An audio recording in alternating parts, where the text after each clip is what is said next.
Hi everyone, welcome back to my channel. I'm sorry I was not able to upload in the middle due to certain reasons. Now, there was a patient whose radiograph I will be sharing up with you. It is an OPG. Okay, and OPG, the full form is orthopentamogram.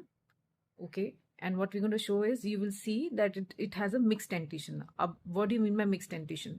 जब आपके permanent और milk teeth दोनों x ray में present हो तो हम उसे कहते हैं मिक्स्ड डेंटिशन।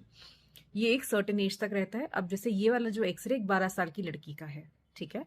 अब इसके में क्या प्रॉब्लम हुई कि इसकी मदर हमारे पास आई विद द चीफ कंप्लेंट कि उसके दांत आगे पीछे हो रहे हैं और हमें इसमें ब्रेसेस लगवाने हैं। ठीक, ब्रेसेस हमें कब लगवाने चाहिए? ब्रेसेस से मेरा मतलब हुआ तार खिंचवाना दांतों में। ब्रेसेस हमें कब लगवाने चाहिए?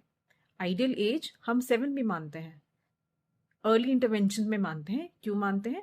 क्योंकि कई बार क्या होता है, आपने देखा होगा बच्चे का जॉ नहीं ग्रो करता। मतलब कई बार क्या होता है, ये ही चीज इतनी पतली होती है कि हमें पता होता है कि अगर बोन सही से नहीं डेवलप हुई तो भी आड़े तिरछे दांत आएंगे।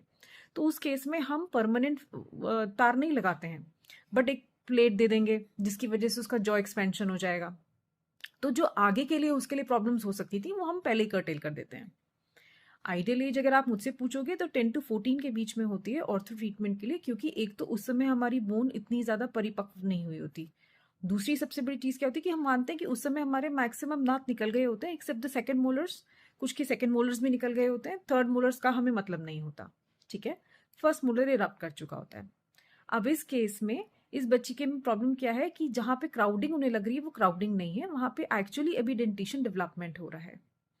तो एक बार ही वो प्रॉपरली डेवलप हो जाए, इसके बाद हम देख सकते हैं कि आड़े तिरछे है कि नहीं। हाँ, जो हमने क्लिनिकली चेक किया वो ये चेक किया कि बच्ची आगे के दांतों में टंग, मतलब आगे के दो दांतों के बीच में जीभ लगाती है, which is we call it as an in a medical term, in a dental term, that habit is called as tongue thrusting. जिसकी वजह से जो एंटीरियर फ्लेयरिंग बहुत कॉमन हो जाती है पेशेंट में, उस चीज को लगाने के लिए हम इसको एक टंग गार्ड दे सकते हैं। जिस टंग गार्ड की वजह से क्या होगा, एक तो वो हैबिट ब्रेक हो जाएगी कि वो बीच में जो दो दांतों के बीच में वो जिग लगाती है, एक तो वो नहीं लगाएगी। और दूसरी सबसे बड़ी चीज है, जब एक बार ये हैबिट करेक्ट हो जाएगी तो ये जो इंसाइजर्स हैं ऊपर के, मतलब जो ऊपर के सामने वाले दांत हैं, ये भी, इनकी भी फ्लेयरिंग कम हो जाएगी, followed by the proper treatment. अगर आपको वीडियो अच्छा लगा हो तो प्लीज इसे लाइक और सब्सक्राइब करें to know even more ahead with all the other complications. I'll keep sharing with you on the same. Thank you so much.